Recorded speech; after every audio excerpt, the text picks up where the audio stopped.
Yıldız Hanım. Merhabalar. Bu hafta da yine YouTube kanalınızda bir aradayız, birlikteyiz. Ve bazı sorularımız olacak yine size. Bekliyorum. Bunlardan ilki, partnerimize her düşüncemizi, geçmişimizi, travmalarımızı anlatmak doğru mu?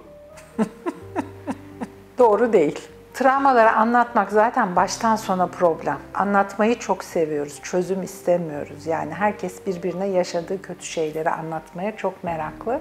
Hele son zamanlarda hani bu çıkan kitaplar, televizyonlar, sosyal medya unsurları gibi konularda travma konuları çok anlatılıyor. Ama enerjinin şöyle bir çalışma sistematiği var. Enerji anda çalışıyor. Geçmiş geçmişte yaşanmıştır ve bitmiştir. Ve şimdinin enerjisi, yani şimdinin düşünceleri ve enerjisiyle gelecekteki o misal aleminde sayısız olasılıklar bizi bekler. Travmayı konuştukça sistemde hani bu travmasını konuşuyor, buna çözüm arayacak gibi bir nitelik yoktur. Travma yolları açılır. O yüzden çok konuşmak iyi değil. Ben öğrencilerime de özellikle bunun sistematiğini anlatıyorum. Çünkü her düşünce bir teklif dalgası ve kuantuma göre her teklif dalgası da bir eko dalgayla buluşmak zorunda. Yani sen travmanı her konuştuğunda şimdi ve burada tekrar yeni bir aynısının tohumunu ekiyorsun. Tabii ki konuşacağız ama çözüp, bitirip bir daha sonsuza kadar önümüze getirmeyeceğiz. Travma dediğin şey şimdi olmuyor ki, geçmişte oluyor. Yani bir saniye önce de geçmiş. Geçmiş ilişkilerden bahsediyorum aslında. Hepsi aynı şey. Geçmiş ilişkiler, geçmiş travmalar, genelleştirecek olursak. Tabii ki şimdi bir partnerinle bir araya geldin, geçmiş bir ilişkinden bahsetmek, yani kişiden kişiye değişir. Ben bahsetmek istemem şahsen. Hadi bu işleri bildiğim için bahsetmem. Niye tekrar aynı enerjiyi tohum olarak ekeyim, sonra da biçeyim gibi. İkincisi de hiç gereği yok. Onunla daha güzel, keyifli ve muhteşem alanlar yaratma imkanım varken travma konuşmamın hiçbir anlamı olduğunu düşünmem. Bu benim şahsi fikrim. Hani bana biri gelip soracak olursa ben şahsen bunu öneririm. Ama yapıyorsa da bir şey diyemem. Yani bunun doğrusu yanlışı yok. Ama bana göre hani bilimsel kanunlara göre sonsuz sınırsız olasılıklar var. Bu bilimsel olarak da kanıtlanmış. Bu olasılıklardan ben güzel olanları uyandırmak istiyorum. O yüzden de anda, şimdi ve burada hep zihnimi şu anda tutmaya çalışıyorum. Ben şu anda partnerimle keyifli bir yemek yerken, ortam çok güzelken, neşem yerindeyken niye bir eski ilişkimden bahsedip de enerjimi geçmişe götürüp oranın ağır, travmatik ya da olumsuz enerjisini o masa ortamına getireyim. Ya da yemek yemiyorsun, yan yana oturuyorsun gibi. Daha güzel şeyler yapmak varken derim ben. Bilmem Çağatay, pek bir güldün. Anda kalmak yani çok genel bir kavram. Şimdi ve burada olmak. Şimdi ve burada olmak ne demek? Aslında 5 duyu algısıyla, yani yediğin, içtiğin her şeyle o anın keyfini çıkarmak. Ha, kavga ediyorsan kavgayı da sonuna kadar etmek. Anlatabiliyor muyum? Yani. Ama orada da bırakmak. Yarına, öbür güne, bir saat sonraya taşımamak. Çünkü orada bir duygu edinip de onu ertesi güne taşıyorsan yine önüne getiriyorsun. Pilavı ısıtıp aynı pilavı önüne getiriyorsun demektir. Bu eskilerin tabiriyle kılıçlar çekildiyse dövüşülecek yani. Bitecek ama dövüş. Sulh sağlanıp ondan sonra kişiselleştirmeyeceğiz. Çok iyi anladım, teşekkür ederim. Partnerimle bazı sorunların kaynağı ile ilgili kökü, yani duygu ve düşüncelerini sormak açısından problemler yaşıyorum. Anlamayacağını düşünüyorum veya bu kadar derine inmek istemeyeceğini düşünüyorum. Bunu nasıl aşabilirim? Şimdi duygular ve kökenine giden sorunları konuştuğun zaman eşinle problem çıkar. Çünkü şahsileştirecektir. Sen de doğru konuşmakla ilgili sıkıntı yaşayacağın için suçlama bölümüne gideceksinizdir. İşte bak, anlamayacağını düşündüğüm için diyorsun. Zaten baştan 1-0 yedik başlamış oluyorsun. Özetle. Ama yani şöyle bir şey, konuşmama taraftarıyım. Gidin aile danışmanlığının eşliğinde konuşun derim ben. O seviyeye geldikten sonra ya da ikiniz de belirli bir seviyede eğitimler almış olursunuz. Hani kişisel gelişim gruplarına katılmış olursunuz. Farklı alanlarda artık bu duyguları ifade etme konusunda daha ustalaşmış olursunuz.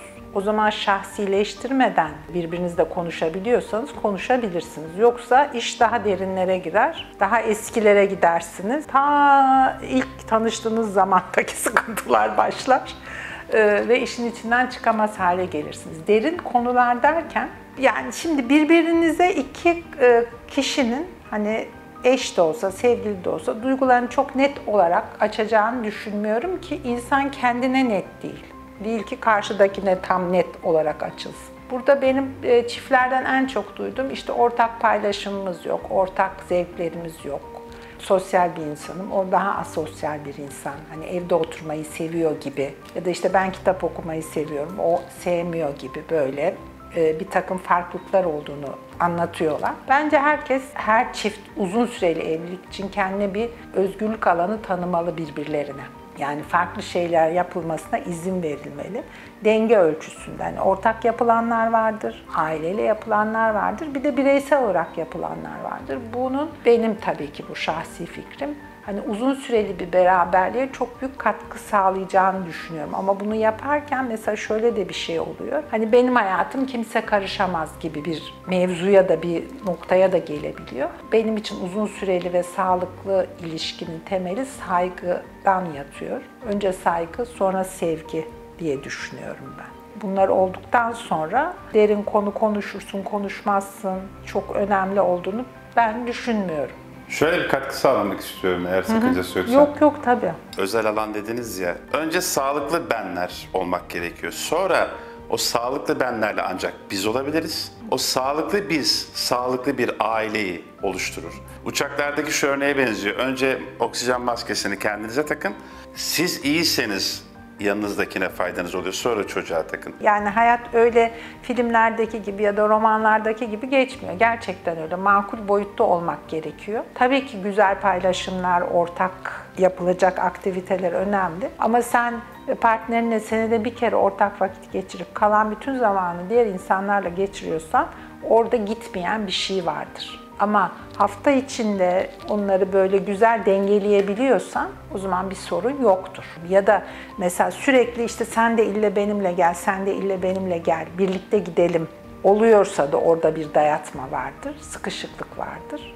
Bunu hep dengeye getirmekte fayda var. Peki ilişkilerde ifade edilmemiş beklentiler zamanla ne gibi sorunlar ortaya çıkarır? Yani zamanda tabii beklentiler ifade edilmediği için birikir, öfke patlamalarına sebep olur. Beklenti derken yine içini de doldurmak lazım. Ne bekliyorsun eşinden? Sevgi, ilgi, maddiyat, yani her şey içine girer. Ya da hayalinde yaşattığın işte o muhteşem hayat düzeni mi?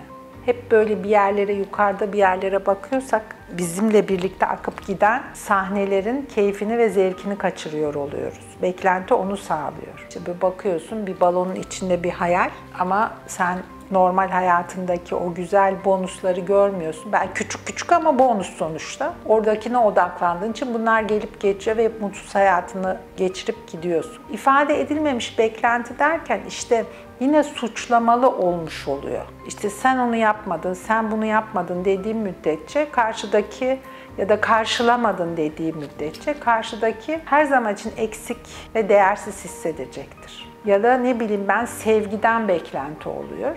Adam çiçek getiriyor, o diyor ki hani saçımı okşasaydı diyor. Ya da mesela dokunulmaktan hoşlanmıyor kişi ama bir sıcak güzel bir yemek yapmak onun için sevgi göstergesi oluyor. Bunların arkasını okumak iyi. Çünkü herkesin işte birbirine bir duyguyu geçirmesi, gösterme şekli farklı. Kimseninki kimseye benzemiyor. Birbirimizin zıttı olduğumuz için ben dokunularak sevilmekten hoşlanıyorsam ama o sevgisini başka şekilde gösteriyorsa ve ben bunu görebiliyorsam o zaman denge kuruluyor işte o ruh ikizi dengesi kurulabiliyor.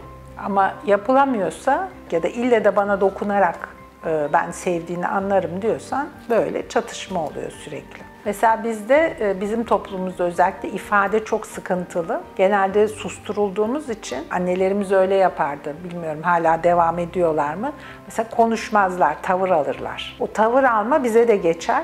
Bu sefer eşimize tavır almaya başlarız. Ama erkekler daha düz mantıklı olduğu için anlamaz. Hani bu niye acaba tavır aldı diye bakar etrafına, sorar, cevap almaz, küser. Biz kadınlar daha karmaşık oluyoruz ama kendi kendine bu tavır almayla onun anlamasını bekler. Ama çok bekliyor. Genelde yine hani yelkenleri suya indiren kadın oluyor ama sonuçta ifade etmek güzel bir şey ama ben diliyle ifade etmek çok önemli, beklentileri. Yine bir uzmanı söylemişti, bir psikiyatr söylemişti, hiç unutmuyorum. Erkekler komutla çalışır demişti. Doğru söylüyor. Mesela ben dilinden örnek verecek olursam, benim senden beklentim ya da işte sen böyle davranınca ben çok üzülüyorum ya da ne bileyim saçımı okşamanı istiyorum ya da beni sevdiğini söylemeni gerçekten istiyorum gibi ya da bu davranışın işte benim canımı acıtıyor gibi. Sen benim canımı acıttın dersen bir suçlama olduğu için çatışma olur ama ben duygularımı ifade edersem o zaman bir anlayış alanı oluşuyor. Diyelim ki partnerimizin geçmişte bir sadakatsizliği oldu bize karşı. Bunu affetmek kendimize olan bir saygısızlık mıdır? Yani kişiden kişiye değişir sadakatsizliği affetmek, affetmemek. Yani gücüz olarak söylersen ben zaten sadakatsizliği affetmeye düşünmem. Ama affeden çok, onları da yargılamam. Hani iç dinamikleri nasıl işliyor insanların bilemem. Bir sürü uyaran, bir sürü dış sebep var. Yani orada o evin içinde olması için öyle bir cesaret gösterip tek başına yaşama, çocukları vesaire, gideceği ailede daha zor şartlarda yaşıyor olabilir. Hele bizim ülkemizde biliyorsunuz boşandığı zaman ailelerin onu desteklemesi daha zor oluyor. Bunların hepsi bir sürü işleyen dinamik. O yüzden yargılayıp sorgulayamam. Ama ben cesur bir insanım. Hani öyle bir şey olsaydı, şimdi öyle söylüyorum ama başıma gelirse ne yaparım onu da bilmiyorum. Hani büyük konuşmak istemiyorum. Kitabi bir tanım ya da işte genelleme yapacak olursak bu sadakatsizliği ben saygısızlık olarak görüyorum. Eğer bir kişinin yani partneriyle arasında sorun varsa çözülebilir. Çözülemiyorsa da yani bu bir eğlence gibi özellikle hani eşim burada dururken ben de gideyim farklı bir yerde sadakatsizlik yapayım gibi değil de hani bunu eşine açık açık söyleyip evliliğini bitirebilir. Ama mekanizma öyle işlemiyor maalesef. Hani kitabi olarak öyle de gerçek anlamda hayatın içinde öyle işlemiyor. Üzücü aslında ama öyle. Yani erkekler sadakatsiz diyorlar ama ben kabul etmiyorum. Çünkü bir erkek varsa karşısında da bir kadın var. Eşit.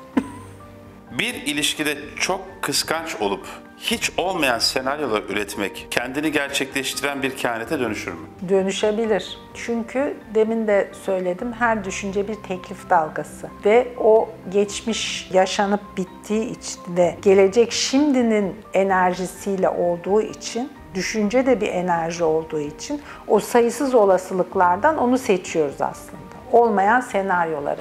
Yani birazcık onun boyutları da önemli. Hastalık boyutunda da olabilir. Vasat bir boyutta da olabilir. Ama burada bir anksiyete görülüyor. Yani hani gelecekle ilgili bir kaygı gözüküyor. Gerçekten o kıskanç olan kişinin bir doktordan, bir psikologdan yardım almasını öneririz. Ama bilimsel olarak hani kuantumcuların söylediği bir bilimsel karşılığı var mı yok mu tam olarak %100 bilmiyorum ama her düşüncemizi kontrol etmek, onunla ilgili yani dizginleri elimizde tutmak aslında. Düşüncelerin işte böyle olumsuz senaryolara kaymamasını sağlamak insan olarak bizim görevimiz. Partnerime çok kırılsam da kaldığım yerden bir şekilde devam etmek istemem bir travma tepkisi mi? Akşam münakaşa ettiler diyelim. Sabah hiçbir şey olmamış gibi kalkıp devam ediyorlar hayatlarını. Bu normal tepkidir zaten ama gerçek anlamda duyguları ifade etmişse yani eşine bunu olayın kendini çok üzdüğünü, kırıldığını, yaraladığını söylemişse normal bir tepkidir. Yetişkin tipi yani doğamızdaki olan aslında sistematik bu. Çocukları incelerseniz bakın kavga ederler birbirlerine hani gayet güzel oyun oynarken bir bakarsın kavga ederler. İşte oyuncaklar havada uçuşur, birbirlerini döverler. Sonra 5 dakika sonra aynı şekilde devam etmeye, oyun oynamaya devam ederler. Zaten normal ilişki akışı bu, doğal akışı böyle. Yani hep böyle güllük gülistanlık oyun oynayamayız, çatışmalar olur. Ama bunu üzerinde taşıyıp devam ettirmek travma etkisi yaratıyor doğal olarak. Ya o anda bitmesi lazım konunun, uzatmamak gerekiyor. İşte orada kişinin yani konuşması sırasında kimlik boyutunda konuşma ve çatışma olursa problem oluyor. İşte ne bileyim sen ne biçim annesin gibi, sen ne biçim ev kadınısın gibi ya da eşsin, kocasın, sevgilisin. Kimliğine dayalı olan çatışmalar ve söylemler gerçekten yaralıyor. Ama davranış boyutunda tutabilirsek, bu davranışın beni yaraladı gibi, o zaman yaralanma olmuyor. Üzdü, kırdı, canımı sıktı ya da böyle davrandığında işte benim istemiyorum, bu benim sıkıyor, üzüyor, ne bileyim her şey olabilir. Öfkelendiriyor, korkutuyor. Yani hep davranış boyutunda konuşmakta fayda var diye düşünüyorum. Üzerinde taşımak problem her zaman için. Onlar böyle birikiyor. Sonra bize yol su elektrik olarak geri geliyor. Partnerimizle olan ilişkilerle ilgili sorduğumuz sorular konusunda bizi aydınlattığınız için teşekkürler. Ben teşekkür ederim. Takipçilerimizin merak ettiği sorular varsa lütfen yorumlar kısmında bıraksınlar ve bizi yönlendirsinler. Biz de o konular hakkında sorularımızı iletelim ve cevaplarımızı alalım sizlerden. Teşekkür ederim Çağatay.